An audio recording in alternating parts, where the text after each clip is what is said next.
Chapter 4. Explaining the circumstances. Miharu, Oki, and Masato all held their breath in unison after Ryo stepped into his rock house. The sight of a spacious living and dining area brightly illuminated by magic artifacts greeted the three.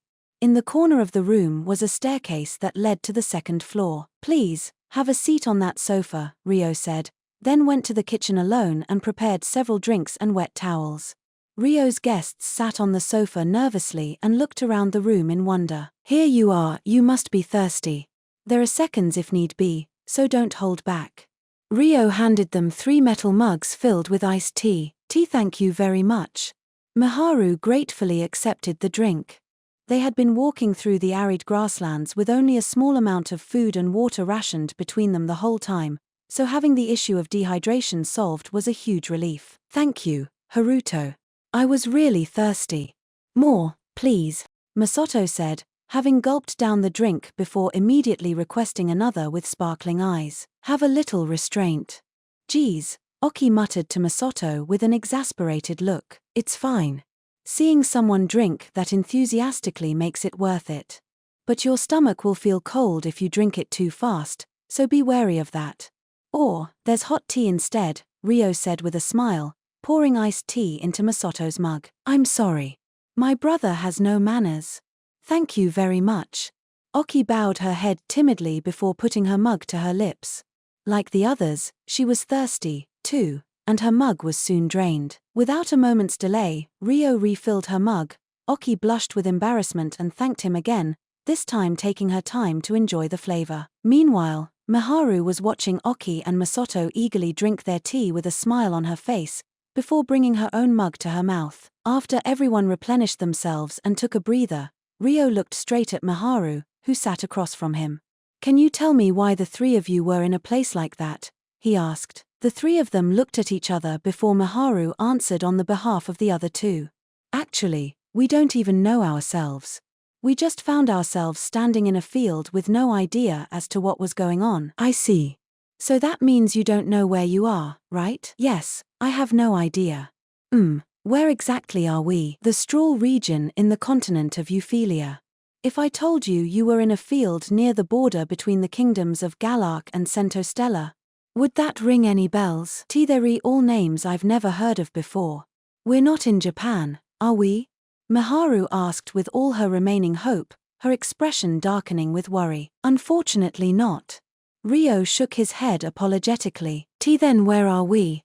"Somewhere in Europe." Oki asked impatiently. "I'm sure that you have witnessed all kinds of spectacles over the course of today. Do you really believe you're still on Earth?" "That's. Then where are you saying we've ended up? And who are you, anyway? Why can you speak Japanese?" Oki asked, worriedly, in a rougher voice. She didn't seem to want to face reality. "At the very least, it isn't Earth. The name of the place is as I told you just now. Also, the reason why I can speak Japanese is probably because I used to be Japanese, maybe." Ryo shrugged as he answered with a bitter smile. "Hey." Oki and the others were taken aback. The 3 of them don't know anything about this world, or why they came to a world like this. It's just like me, when I woke up 9 years ago with my memories of my previous life. No. They're even more clueless than I was. At least I had my memories as Ryo. Ryo watched Miharu, Oki, and Masato with a sorrowful expression. What does used to be Japanese mean?" Miharu asked Ryo timidly. "It means exactly that. Maybe if I called it my previous life instead. You may not believe me, but I have memories from another life. The life when I was a university student in Japan." Ryo averted his gaze uncomfortably as he answered. Miharu, Oki, and Masato were at a loss for words, unsure of how to respond to that. "At any rate, I don't have any objective proof of formerly being Japanese, but that's why I can speak Japanese, so I would appreciate it if you could just take that at face value. More importantly, don't you want to know what happened to the 3 of you?" Ryo gave a vague smile before quickly changing the subject. "Hey, Haruto. Does that mean we've come to a fantasy RPG world? It's a world with swords and magic, right?" Masato asked rather eagerly. "I never played those kinds of games in my previous life, so I'm not quite sure, but I believe it's something like that. But unlike a game, There's no reset button here, Ryo replied with a strained smile. Would we have been in pretty big trouble if you hadn't come along, Haruto? Masato asked in a cold sweat. Yeah, you would have been made into slaves at that rate, Ryo told them stiffly and curtly. No way. Slaves. Oki murmured in a daze. A pained expression fell over Maharu's face, but her shock wasn't as great as Oki's. What do you mean by slaves? Masato questioned dubiously. Oki looked at Masato in exasperation. Why, you don't even know that? I don't. I'm bad at language and vocabulary. Do you know what it is, Oki? Masato asked her sullenly. Oh, of course I do. A slave is. Oki tried to explain the concept of slavery, but found herself at a loss for words. While she knew the general meaning of the word, she couldn't explain it very well. Maharu had a conflicted expression, too. Simply put, a slave is someone treated as an object instead of a human, Ryo interrupted. Treated as an object. Masato cocked his head, not quite grasping the concept. Maybe you'd understand it better if I said it this way. It's the buying and selling of people, like animals. The person sold becomes the property of the person who bought them, so they have to do what they say. Cha! Isn't that basically a pet? And you're saying that almost happened to us? How could they do such a thing? Masato yelled with rage, finally understanding the meaning. Black hair is unusual, and you look neat and tidy. Although you can't understand the language here, it's clear you had a good upbringing. So they probably assumed you would sell for a fairly high price. Ryo gave his assumption in a serious tone. Masato paused to take a breath. How could they do such a thing? And the buyers, too. How horrible. What's so great about treating people like that? We're not dolls, he said in a high-pitched voice. For someone raised in a modern society, slavery was an evil violation of human rights. Well, the buyers have their own reasons for buying. Whether it's fun or not aside, there are those who simply buy them because they're a convenient way to get labor done, Ryo said, troubled. He had already thrown away the morals he had as a modern Japanese person and accepted the necessity of a slavery system in their current society. That was why Masato's anger toward slavery didn't really stir him. At the same time, he hoped that his guests didn't have the same morals as his own jaded ones. With that, unable to accept the truth, yet faintly aware that it was pointless to continue lamenting over it, Masato hung his head limply. Let's get back on topic. Have the three of you accepted the reality that you've come to a different world that isn't Earth? Ryo smiled helplessly and focused his eyes on Maharu, who sat directly opposite him. Yes, Maharu nodded seriously. There were too many aspects that couldn't be explained otherwise, and while she didn't want to accept it, she had no other choice. Naturally, you want to go back to Earth, right? Ryo asked carefully. Oki stood up eagerly. We can go back, she asked. Calm down, Ryo said, silencing Oki. My question was badly worded. I don't know whether or not you can return, but I don't think it should be impossible to achieve. He shook his head apologetically. Oh, I'm sorry. I jumped the gun, Oki apologized awkwardly. I don't know why the three of you are here in this world. However, the location I believe you arrived at when you first came to this world had evidence that time-space sorcery was used. I was only able to notice your presence because I had detected those traces of time-space sorcery. That is why I believe the three of you were purposefully summoned into this world, Ryo explained. Time-space sorcery, you say? Maharu repeated the words she was unfamiliar with in question. Yes. In this world, there exists a technique called sorcery. Sorcery cannot be explained by science. For example, the house I brought out in this grass field was stored through time-space sorcery. So that's what that was. In order to use sorcery, a formula needs to be drawn and have essence poured into it. It's a little hard to explain through words, so I'll show you an example. As Ryo explained, he picked up one of the quills that was placed on the table and began to draw a simple geometric pattern on some paper. Maharu, Oki, and Masato watched on curiously as he drew. This is a very basic formula. When I pour magic essence into it, after finishing the formula several seconds later, Ryo placed his hand against it and released his essence. The formula on the paper absorbed the essence, melding with mana to cause a world-altering phenomena. Immediately afterward, a bubble of water several centimeters in diameter formed above the formula. The bubble then followed the laws of gravity and fell down, soaking the paper the formula was drawn on. A world-altering phenomena occurred and created water from nothing. That was elementary water sorcery, but by combining an endless number of possible formulas, you could control fire, create ice, form electricity, and all kinds of other phenomena. Ryo gave the minimum explanation before demonstrating it to them. They widened their eyes in shock at the sight of the soaked paper. Wow! That's amazing, Haruto. So this is sorcery. Masato was the first to snap to his senses and yell in excitement. Shut up, you don't have to be so loud about it, Oki said, expressing her disapproval at the noise from where she sat on the other side of Maharu. But, Oki, did you see that just now? Water appeared out of nowhere. This is sorcery. Sorcery. Masato brushed off Oki's scolding and innocently displayed how happy he was, which was quite apparent. It's not as surprising compared to a house appearing in the middle of a field, Oki said sullenly. Maharu watched the two of them with a smile. Right. Like Oki-chan said, this is no big deal when compared to how I made the rock house appear out of nowhere. That was time-space sorcery. I'm sure you can at least imagine how difficult it is to interfere with time and space. Yes. There's no way anyone could do that normally. Oki nodded with suspended disbelief. That understanding is pretty much the same even in this world, where sorcery is widespread. Actually, time-space sorcery is a technique that has yet to have any chance of being practically implemented. There's a lot of variation in the types and difficulty of time-space sorcery, as well as exceptions like the one I showed you, Ryo said, emphasizing the difficulty of time-space sorcery. His goal was to make it clear how abnormal it was that they were summoned to this world in such a way. What do you mean by that? Everything you say is so confusing. I don't really get it. Masato cocked his head in confusion. Ryo simplified his words and gave a wry smile. I believe the three of you were summoned to this world through time-space sorcery, but to recreate that sorcery to send you back to Earth would be almost impossible using the current state of sorcery in this world. Does that make sense? I still don't get it. Are you saying we were summoned with sorcery that no one in this world can use? Even though it's sorcery that exists in this world? Masato's doubts were most justified. A lot of the knowledge about sorcery was lost in a war of the gods that occurred over 1,000 years ago. The sorcery of that time was far more advanced than what we have right now.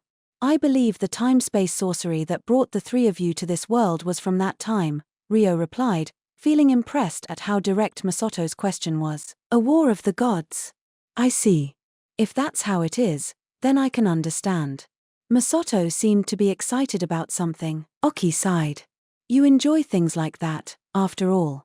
I envy how simple-minded you are, she murmured under her breath, her voice fading out toward the end.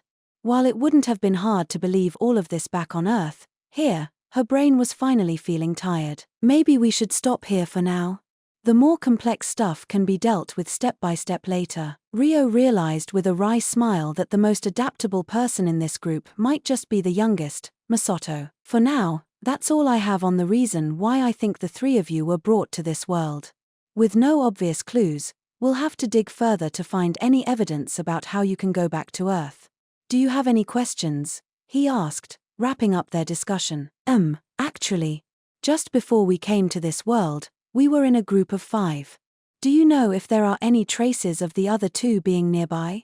Oki asked hesitantly. I don't believe there was any other disrupted essence located in the area, but, if you were together, then the other 2 must have been near you, right? Ryo asked in contemplation. Yes.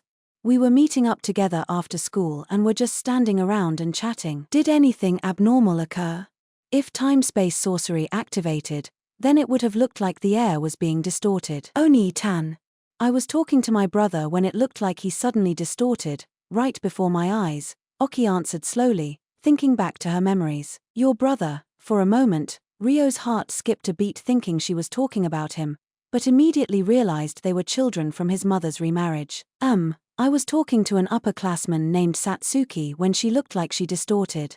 I may have been seeing things, but it looked like the distortion closed in around us, too, Maharu explained, hesitantly recounting what she had witnessed herself. And the same happened to you, Oki? Why yes. It was only for a second so I wasn't sure, but it was like a distortion that started from my brother grew larger and swallowed us. Oki tilted her head. Ryo analyzed their descriptions. Normally, the point of distortion starts from the target of the time-space sorcery.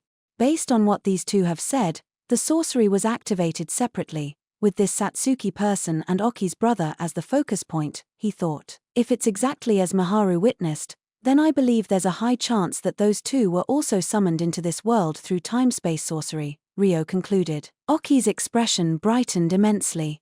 Really? Probably. If anything, those two were probably the ones summoned, while the three of you were dragged along for the ride. The reason why you were separated from the other two may be because the two time-space sorceries interfered with each other at such a close distance and messed up your teleportation coordinates, or something, Ryo replied, his expression darkening in stark contrast to Oki's. But that still means my brother is somewhere in this world, right? Oki sought for the answer she wanted to hear. It was clear she admired her brother a great deal. The way she pleaded was almost as though she had found a ray of hope within a situation of utter despair. I can't be certain, but the possibility is most certainly there, Ryo answered vaguely with a troubled look. While he believed there was a very high chance that that was the case, as long as he didn't know what kind of time-space sorcery was used, he couldn't afford to give her a confident answer. Not to mention that it seemed as though Oki had yet to realize that just because the other two were summoned into this world didn't mean they were safe. However, there was no need for him to agitate her concerns any further. After all, they first had to focus on solving the problems that were right in front of them. I know there's still so many things you don't understand yet, but for now, let's think about how you're going to survive from now on.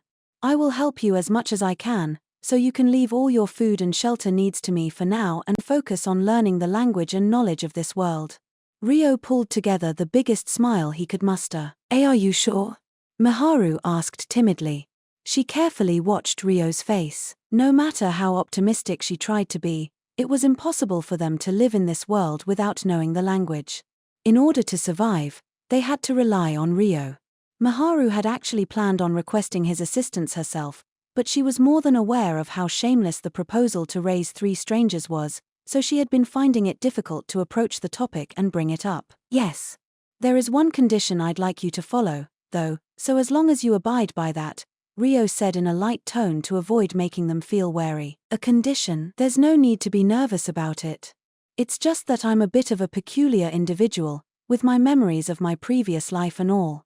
You'll see and hear a lot of absurdities about me as we live together, and I'd like you to keep all of that secret from outsiders, unless you have my permission. For example, the existence of this house.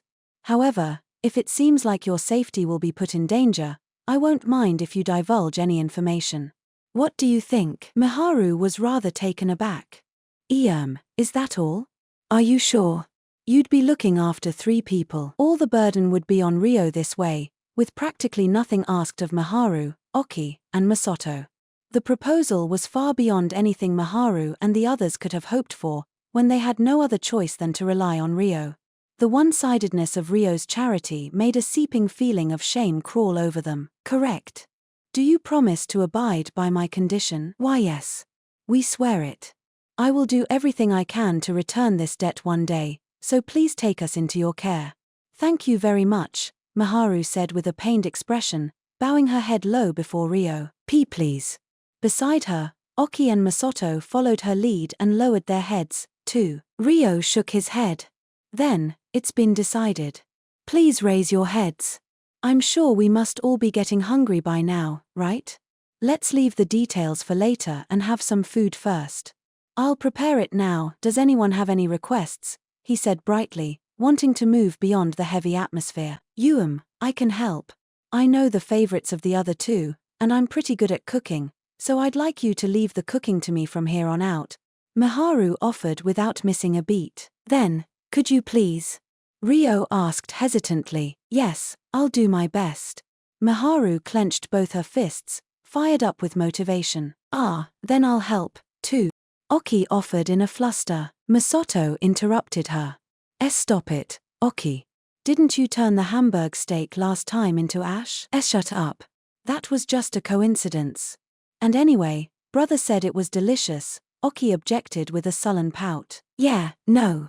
No way, that wasn't just flattery, bro was just being polite, Masato stated firmly with a grimace. The fact that Miharu wasn't particularly jumping to Oki's defense showed that Oki's cooking really was terrible. Miharu and I can handle cooking for 4 people between the two of us, I think. I'll need to explain how to use the kitchen, too, so the 2 of you can go take a bath in the meantime, Ryo suggested, hoping to appease the 2 that were noisily bickering away at each other. This house even has a bath. Oki's eyes widened, impressed. She had been prepared to camp outside just a short while ago, so hearing that there was a bath made a young girl her age extremely elated. First, you use the magic tool, the artifact, it's called. I'll have to explain how to use the one in the bathroom first, so follow me, everyone. Thus, the party made their way to the bathroom. Here we are. Ryo opened the door that led from the changing area into the bathing area and invited Miharu, Oki, and Masato inside. Excuse me, they said, hesitantly entering the bathroom. Wow, Oki murmured in surprise and astonishment without thinking at the peculiar facilities. Ryo's playful spirit as a former Japanese person caused him to choose a warm brick at the door of the changing room, giving the illusion of a hot springs entrance. The actual interior of the bathroom was installed in what undeniably mimicked the design of a hot springs. The changing room was spacious, but the bathroom was even more so. Over half the room was occupied by a washing space made of tiled stone, while the remaining area was utilized by a splendid stone bathtub that could easily fit several adults in the water at the same time. Magical spouts that constantly supplied fresh bathwater were set along the stone surface. Thanks to the magic artifacts in the middle of the stone bath, other than regular maintenance, there was no need to change the water or frequently clean the space. The water in the stone bath was clear, and a white steam was dancing off its surface. You can touch the round stones set in the washing area when you're washing your hair and body. It'll absorb essence proportionate to how long you touch it, then produce water from that spout. The right stone is for the higher spout, and the left stone is for the lower spout. Ryo approached the wall of the washing area and showed them the artifacts as he spoke. At a glance, the amount of essence flowing from the 3 of them was fairly substantial, so they wouldn't have had a problem using it. See, can I touch it? Masato asked, brimming with curiosity. Sure. The water comes out pretty fast, so be careful. With Ryo's permission, Masato triumphantly reached for the round stone on the left with the formula carved. The lower water spout immediately started bubbling forth with water. Wow. That's amazing. Masato exclaimed, bursting with pure excitement. There are 4 types of soap in those metal containers over there. Starting from the right, there's shampoo, conditioner, face wash, and body wash. The towels are on the shelf in the changing room, feel free to take one each. Oh, okay. Miharu and Oki nodded timidly. They couldn't help but feel bewildered at how substantial the bathing facilities were. So, that's how you use the bath. Who wants to get in first? Ryo asked. Oki and Masato looked at each other. I'm going first. I wanna go first. Their words effortlessly overlapped with each other's. After an intense round of rock paper scissors, it was decided that Oki would bathe first. Masato agreed to explore the rest of the house in order to relieve his boredom. In the meantime, Ryo and Miharu would work together to prepare dinner for everyone. Miharu put on an apron that she borrowed from Ryo over the top of her uniform, making her look very domestic and cute. Ryo became nervous, which was something out of character for him. Okay, shall we start cooking? He said with an uncomfortable smile. He had already explained where the cookware was placed, where the seasoning was stored, the ingredients in the refrigerator, and how to use the artifacts for fire and water. They had also decided on a Japanese menu. Yes. I'll make the miso soup and chopped burdock root, as well as the steamed dish. Miharu nodded with a carefree smile as she began to prepare the miso soup first. Her movements showed no sign of hesitation, making it clear that she was used to cooking. She really is good at cooking. As Ryo prepared to boil the rice, he admired Miharu's movements, even captivated by them. Before him was a Miharu that he didn't know. It was refreshing. Is there something wrong with how I'm cooking? Miharu asked hesitantly, noticing Ryo's gaze. Ryo flinched. No, I'm sorry. I was just impressed with how well you cook, he replied awkwardly. Ahaha, thank you very much. It's all thanks to my mother. She taught me how to cook a lot of things when I was little. Miharu grinned with embarrassment, but never stopped moving her busy hands. Your mother. I see. Ryo, no. Amakawa Haruto within Ryo had no idea that Miharu learned to cook from her mother. She probably began learning after she became distanced from Haruto. Do you cook often, Haruto? Miharu asked. Yes, I do. I'm traveling alone, so it's a bit of a hobby for me. Ryo shrugged his shoulders. Miharu smiled with some embarrassment. I've actually never eaten a man's cooking before, so I'm looking forward to it. I don't think you'll find anything different about my cooking, but I'll do my best. Ryo was a lot more motivated than usual, but he couldn't stay elated forever, so he reined in his emotions. After that, the two of them worked together in a strangely harmonious way, synchronizing with each other efficiently as they cooked. They both praised each other's skills and responded humbly, taste testing and exchanging opinions, and overall spending a peaceful time together. Just as Ryo and Miharu were starting to cook, Oki was sinking into the water of the stone bath. Looking up at the ceiling in a daze, she thought back on the various events that occurred today. So many surprising things happened. They came to a world that wasn't Earth, found themselves in a disastrous situation, finally stumbled upon some strangers only to be unable to communicate with them and were nearly made into slaves. However, they were immediately saved by another stranger, who agreed to shelter them and thus resulted in her leisurely relaxing in a bathtub. We really are so indebted to Haruto. Haruto. Haruto. In the back of Oki's mind, Haruto. Ryo's face came to mind, eventually morphing into the painful memories of someone else, and her expression changed to one that was bitter and sour. HMPH. Haruto's different from that guy, but he keeps coming to mind anyway. He was Amakawa Haruto, the person who had been Oki's older brother. Oki hated him not for a logical reason, but an emotional one. Haruto and their father had chosen to abandon Oki and their mother, and Haruto was a liar that didn't keep his promises. However, Oki loved her mother from the bottom of her heart, as her mother had raised her with great care. After the divorce, her mother should have been rife with pain, yet she showed no weakness in front of Oki and selflessly poured all her love into her daughter. Oki's parents had divorced when she was still 4 years old, so she only had vague memories of those times, but she remembered living quite happily until the divorce. Now that she was looking back on it, Oki could admit it, she had really loved her family back then. In particular, she had loved her older brother, and was extremely attached to him. She was just as attached to Miharu, the older girl living in the house next door. Back then, both of their parents in the Amakawa house worked full-time, so they were often left in the care of Miharu's family. Oki was constantly looked after by Haruto and Miharu. She was always by their side, which was why she knew better than anyone that Haruto and Miharu were very close, and really suited each other, in her opinion. At the time, the two were so close that they often created spaces where they were the only two that existed. For Oki, however, they were her ideal older brother and sister. When the two of them were happy, Oki was happy, too. What made her the happiest of all was when the two of them doted on her. Being spoiled by Haruto and Miharu had been a special privilege limited to only Oki, and she was the only one unconditionally permitted into the unique space the two of them made for each other. Oki was the only one who was treated specially by the two of them, making her feel special in turn.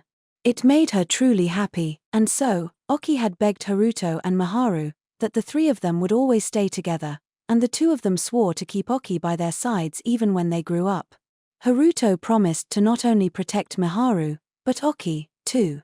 Despite this, it was like he had changed his mind when Haruto left with the man who had once been Oki's father. Liar, Oki murmured involuntarily, echoing with the sound of the water bubbling from the spout. The only one who kept their promise and kept Oki close to her was her beloved Miharu. She continued to treat Oki as her own precious little sister, even now. Forget it. Who cares about that guy? I haven't thought about him in so long. Oki's face twisted horribly at the indescribable and complicated feelings within her. She shook her head. Until now, there had been no mention of Haruto in her house, so Oki had never expressed her hatred for Haruto in front of her family before. The stepfather her mother remarried aside, her older stepbrother Takaraza and younger stepbrother Masato probably didn't even know Haruto's name. However, there was one person who knew of the hatred Oki held toward Haruto, Miharu. Once, Oki had shown great anger in front of Maharu in saying that she didn't care about someone like Haruto. Oki knew her mother had raised her single-handedly, that her mother was secretly in so much pain about Haruto and her father, so much so that her mother cried alone late at night. Because of those things, Oki couldn't forgive them. Before she knew it, she detested them. That was why it happened, all those years ago. One day, Maharu had mentioned Haruto while reminiscing about something, and Oki had reacted with rejection. At the time, Maharu had apologized with sadness. "I'm sorry," she had said. Ever since then, Maharu never brought up Haruto before Oki ever again. Today, upon hearing Haruto's name, she had involuntarily thought of their Haruto. When Oki had accidentally showed an odd attitude in front of Haruto and the others, Maharu had called Oki's name as though she had seen right through her. Ever since Oki let her anger toward Haruto be known, Maharu had continued to treat her like a little sister. However, Oki wondered what kind of feelings she had right now. Geez. I don't even want to think about him. The more she wanted to erase her past, the harder it was to stop the memories from flowing out once she remembered something. Splash. Oki writhed about the bathtub in shame. Let's think about something else. That's right. Oni-chan. I should think about Oni-chan. Satsuki, too. Oki decided to think about the older brother that wasn't Amakawa Haruto, Sendo Takariza, as well as the upperclassmen of Maharu and Takariza, Sumeragi Satsuki. Sendo Takariza was a child from Oki's stepfather's previous marriage, and Masoto's older brother.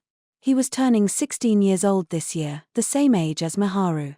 Through Oki's connection, he was introduced to Maharu and fell in love with her at first sight, and had felt strongly for her ever since. He could be a bit unreliable at times, but he was sociable and kind, accomplished in both his studies and sports, and handsome enough to be quite popular with the girls. Only a few years had passed since her mother remarried, but Oki was already proud to call him her brother. Sumeragi Satsuki was an upperclassman from Maharu and Takariza's middle school days, and was the president of the student council they were a part of. Maharu and Takariza had just entered high school and reunited with Satsuki at the opening ceremony before coming to this world, but Oki was acquainted with her, too. Satsuki was the charismatic daughter of a famous company's president. Oki secretly admired her, seeing her as a perfect superhuman with no weaknesses at all. Oni-chan, Satsuki. I hope the two of them are all right, Oki muttered worriedly. The two of them were far more reliable than herself and Masato, but when she looked back upon the events that she experienced since coming to this world, she couldn't help but feel excessively anxious. Especially when she considered the parts where her brother Takariza was lacking. When she thought about it calmly, it was possible they had run into a similar situation to hers. As worst-case scenarios flashed through the back of her mind, uneasiness endlessly surged within her. Nevertheless, there was nothing she could do about it. She wouldn't even be able to live in this world if it weren't for Haruto, so she couldn't pointlessly make a fuss over it for nothing. Oki had enough foresight to know that much. All I can do now is learn as much as I can so that I can adjust to this world as quickly as possible. Then, we'll all go home together, to where Mom and Dad are, on Earth. Oki might have been averting her eyes from the reality of the situation, but it was better than running away from it. This was what she told herself. She hadn't given up hope, at least. I wonder if Haruto's ever thought about returning to Earth. He said he was a university student in his previous life. Is that the thing they call rebirth? I guess such a thing actually exists. She began thinking about the guardian who would have to look out for her in the near future. There was something fleeting about him, and he had many unknown sides of himself that were surrounded in mystery, but she definitely didn't think he was a bad person.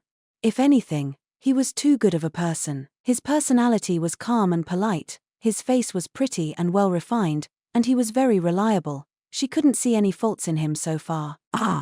I should get up soon. Oki's head began to spin as she realized she was suddenly getting dizzy. While it was partly because she had stayed in the water for too long because it felt so good, the fact she had been thinking so hard played a large part in it as well. She stood up slowly and placed a hand against the stone surface as she supported her staggering body. Once her dizziness waned, Oki slowly headed toward the changing room, where the cool air inside felt good. She was extremely reluctant to wear the same pair of underwear twice, but she unfortunately didn't have a change of underwear, so she endured it and put on a childish pair of shorts. She didn't have a bra for reasons related to her growth, so she wore a camisole that was just as childish as her shorts. HMPH. I wish I was a little more like Miharu, Oki muttered to herself as she touched her flat body. She was at the age where she admired Miharu for her slender but feminine frame. Once she finished changing, she returned to the living room. A delicious-smelling scent was wafting throughout, and when she fearfully peered into the kitchen, she found Ryo and Miharu intimately making dinner together. Oki tried to call out to the two of them, but for some reason, her words wouldn't come out. She felt a strange sense of déjà vu as she watched the two of them in a daze, but she shook her head from left to right and brushed it off. You're done, Oki? Were you able to unwind a little? Ryo noticed Oki and called out to her in a friendly voice. Ah, yes. It was a very nice bath. Thank you for letting me use it first. Oki bowed her head hesitantly. I'm glad to hear that. Can you go tell Masato that it's his turn to get in? He's probably off exploring some part of the house. Exploring? I understand. Oki nodded in exasperation at Masato's childishness. Also, there are cold drinks in that box over there that you can take as you wish. The glasses are in that shelf over there, so help yourself to whatever you want. Thank you very much. You're so considerate of everything. Oki bowed her head. Ryo really left nothing to be desired. Afterward, Oki found Masato and told him to go take a bath, then sat down on the sofa in the living room to drink her iced tea. It sure smells nice. As she enjoyed the tropical scent of the iced tea and cool sensation of the metal mug, Oki absent-mindedly watched what was going on in the kitchen. There, Ryo and Miharu were chatting about something as they made the food. It was a space where only the two of them existed, and for some reason, it felt difficult to intrude on. What is this I'm feeling? Oki had a strange sense of déjà vu once again, but she couldn't pinpoint the reason why, and was overcome with an indescribable feeling of vexation. Watching the two act intimately made her heart sting with pain. Oki didn't know that the person who broke his promise, the person who she hated illogically from the depths of her heart, was the same person who had saved her from her crisis earlier. She didn't know what Ryo was feeling right now, as he lived in this moment with his memories of the life he led as Amakawa Haruto, after the current life he had been through. Not only Oki, but everyone else in this house, too. No one knew. Fate was a cruel mistress. Masato finished his bath just as dinner was finished being prepared. Dinner's ready. Come over here, you two. Ryo invited Oki and Masato over to the dining table. The table was lined with rice and colorful side dishes like miso soup, carrage, steamed vegetables, chopped burdock root, boiled greens in soy sauce, and salad. Japanese style? Oki froze at the sight of the dishes on the table. She never imagined she'd be able to eat a Japanese meal in a world that wasn't Earth. Whoa, that looks delicious. Masato was the polar opposite of Oki, eyes sparkling with no doubts in his mind at all. Let's dig in. Sit wherever you like, Ryo prompted. Everyone made their way to their respective seats of preference. As a result, Ryo sat next to Miharu and Masato sat next to Oki, the four of them facing each other across the table. Thank you for the meal, they all said together spontaneously, before beginning to eat. Yum. Did you make this, Miharu? Masato reached for the carrage without hesitation. The steaming hot fried chicken burst open and released the juices of the meat in his mouth, making Masato beam with a broad smile. Miharu shook her head. Nope, Haruto was the one who made it. Wow, Haruto's amazing. These steamed veggies are delicious, too, Masato hummed in admiration. Miharu made the steamed vegetables. Even though you didn't have much time to make it, the flavor soaked in perfectly. It's very delicious, Ryo praised. It was his first time eating Miharu's homemade cooking ever, so Ryo had reached for her dish first without hesitation. Thank you very much. Miharu grinned with embarrassment. The peaceful atmosphere remained throughout the whole meal. Oki and Masato must have been mentally exhausted, as they were immediately overcome with sleepiness once they finished their meals and were able to relax. Ryo had been cleaning up the plates with Miharu, but stopped to lead the two to their bedrooms and put them to bed. Afterward, he immediately returned to finish cleaning. After convincing a reluctant Miharu that he didn't mind bathing last, he sat down on the sofa in the now quiet living room. Sipping at his hot tea, Ryo sighed and vacantly reviewed the events that happened that day. It sure is quiet. When it's this quiet, It almost feels like everything that happened today was just a dream. It really was just like a dream. The girl he loved and the little sister he was separated from in his previous life had appeared before him once again. However, it was by no means a dream. Ryo had definitely met them in this world, especially Miharu, whom he had wanted to see again more than anything. Even Oki, Haruto's little sister, was here. In the bathroom, beyond the door to the changing room, was the girl he loved so much, taking a bath, alone. Do they trust me? Or are they simply just unguarded? Ryo smiled wryly. Captured by a man whose language they didn't understand, they had nearly been made into slaves. While Ryo had no intention of assaulting Miharu, she had no way of knowing that for sure. She showed no outward signs of wariness toward Ryo, but perhaps she was feeling uneasy on the inside. Either way, they've been thrown into a completely unknown world, out of the blue. I wouldn't be surprised if the stress has left any of them feeling mentally unstable. I'll have to prepare an environment where they can relax, to ease the burden on their minds. A sorrowful expression appeared on Ryo's face, and he covered it with his right hand in torment. The memories of his past life suddenly resurfaced. I wonder if I should tell them the truth. That I have Amakawa Haruto's memories, Ryo pondered to himself. While it was clear as day that telling them would only cause confusion, Ryo wondered if he even wanted to do so to begin with. Amakawa Haruto was dead. After all, that was why Ryo had cultivated a sense of finality with his previous self, despite feeling a strong and lingering attachment of his love for Miharu.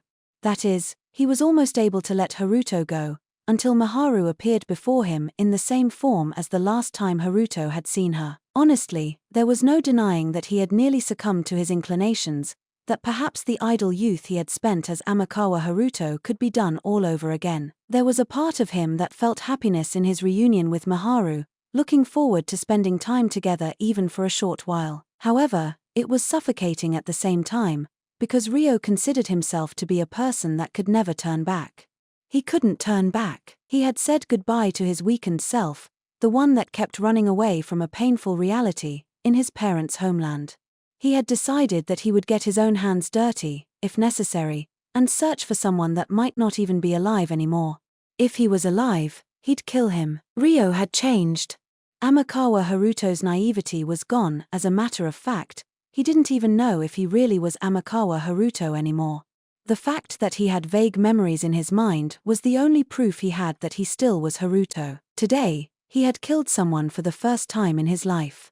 Even at that very moment, with the sensation of killing someone and the warmth of their body still lingering on him, he felt no particular sense of guilt, most likely because the man he had killed deserved it. At this point, what could he reveal about himself to his three guests?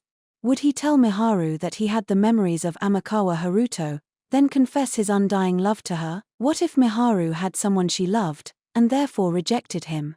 Or, even worse, it was possible she might jump to her own conclusions, considering the current situation they had been placed in. It's no good. Even if I told them now, Micha. No, Miharu and the others would only be distraught. I only just decided not to place a burden on them anymore, and yet it took me so long to realize what should have been obvious. I guess I still haven't regained my composure yet. Ryo sighed shamefully. He had no idea why the Miharu that disappeared years before Amakawa Haruto died had appeared in this world as a high school student. He was rather bewildered by it, actually. But he knew what his priority needed to be, for now and for the future. He had to protect Miharu, Oki, and Masato. That much was certain. I'll need to teach them the language and the customs. It looks like I'll be constantly with them for a while. My trip to see Professor Celia will have to be put off until later. Ryo decided to sit back and observe the situation for a while. Just then, the sound of the door to the changing room opening echoed in the living room. Ryo directed his gaze to the changing room to see Miharu, fresh from her bath. Miharu closed the door politely before looking around the living room. She was still in her school uniform, but looked strangely attractive after having just finished her bath. When Miharu laid her eyes on Ryo sitting on the sofa, she approached him with brisk footsteps and bowed her head. Ah, Haruto. That was a great bath. Thank you for letting me use it first. Miharu's long black hair, so glossy that it shone like varnish, swayed. It tickled Ryo's nostrils with the scent of soap.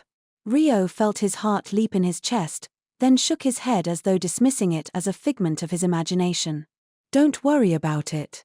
Do you have a moment to talk right now? Yes. I wanted to talk to you too. Maharu nodded hesitantly. Here you go, then.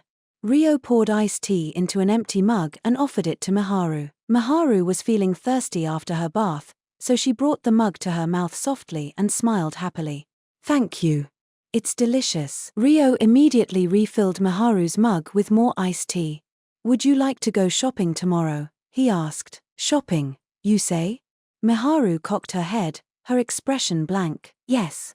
I thought we could pick up some necessities for your everyday needs, and, well, you can't stay in your uniform forever, so, Ryo said, seemingly reluctant about bringing it up. Yes, you're right, Maharu said, nodding uncomfortably. Then, her expression shifted, and she gasped. Was it weird to wear this again after all? Do I stink of sweat or something? She asked in embarrassment. Now that she was able to reflect on it, she had worn this outfit while she had prepared dinner and subsequently ate. She had also walked around endlessly in this uniform throughout the day. Fearing that the smell of her sweat had soaked through, she sniffed her uniform in a panic to check. Ryo shook his head in shock. No, not at all. You smell really nice. I could breathe in your scent forever. In his rush to deny her statement, he spoke in a way that could have been taken the wrong way. Tea, thank you, very much. Maharu tilted her head. She was rather taken aback. She seemed to interpret the meaning of his words in a positive way, at least. Ryo belatedly realized he had made a remark that could be misunderstood and corrected himself in a hurry. I didn't mean it in a weird way. I just meant that it wasn't a bad smell. I'm sorry, he said, and bowed his head. It's okay, I understand. I am sorry, too. Maharu bowed her head thankfully in return. The air between them grew awkward, and for a while, their expressions were of an embarrassed sort. They averted their gazes, looking apologetic. After the awkward silence between them continued for a few more seconds, and so, I was thinking it'd be a bit difficult to move around with all of us, so would it be okay for you to shop on the behalf of the other two tomorrow? Although it would mean that Oki and Masato have to stay back here alone, Ryo said in a slightly high-pitched voice, returning to their derailed conversation. Why yes. It'll be okay. Maharu nodded willingly. She knew that if the three of them had followed Ryo into the city, they would only be a burden with their lack of understanding of the language. Then we'll leave sometime in the morning after breakfast, so please write down a list of the things you need. There's no need to worry about money, so write down everything you can think of, Ryo said, trying to encourage Maharu to show no restraint in what she wanted. However, Maharu's expression clouded apologetically. We don't have anything that would be worth any money, but I swear, one day I will repay you for looking after us like this. Thank you so much. If you ever have any housework or chores you need me to do, just say the word, she said, bowing her head deeply at Ryo. No, there's no need for you to repay me in that way. Ryo scratched at his head, his expression troubled. If he put himself in Maharu's shoes, he could understand her feelings, but just thinking about it left him feeling conflicted. I cannot allow that. Maharu shook her head resolutely. She seemed to have quite the upright and earnest personality. All right. Then, you can do some of the housework around here, and we'll call it even between us with that. I will also pay you an allowance for your work. Ryo nodded and smiled faintly. Thank you very much. I'll work hard. Maharu's expression continued to remain apologetic. Yes, please do. Also, there was something that I had to give you, Maharu. This, Ryo said, taking out the small pouch tightly packed with gold coins. What's this? Maharu asked hesitantly, peeking at the glint of gold from the opening of the pouch. The compensation money received from the slave merchant that tried to kidnap you and the others. These are gold coins, right? It looks very valuable. Well, to an extent. But, he had nearly ruined your entire lives. This is in no way too high of a price to be considered compensation money. You might not be too happy to accept this money, but please save it in case you need it as backup funds one day, Ryo said slowly to ensure Maharu understood his point. Won't you take this money instead, Haruto? We were the ones rescued by you, so I couldn't possibly accept it, Maharu declared after a pause of consideration, showing no sign of regret in front of such a huge amount of money. No. This is compensation money, so it has to go to the victims that suffered the crime. That's how it is. Ryo shook his head, slightly taken aback. But we've only ever been on the receiving end of your kindness, and won't have any way to use the money for a while. I would be much happier if you would accept this instead, Haruto, Maharu emphasized. She chose to stick to her guns rather than receive what was being offered to her. Her stubborn will was clearly obvious. Then we can use this money tomorrow for shopping and buying the living necessities that you'll need in the near future. Ryo had originally intended to loan them the finances they needed, but he figured he could make a compromise instead. But then wouldn't that end up being money used on us anyway? And that's how it should be, since this was the compensation money that was meant for you, Ryo stated clearly. Is it really okay? Miharu asked. It's really okay, Ryo said a bit lightheartedly. Miharu stared in wonder. Okay. Thank you very much, Haruto. She thanked him for the umpteenth time that day with a giggle.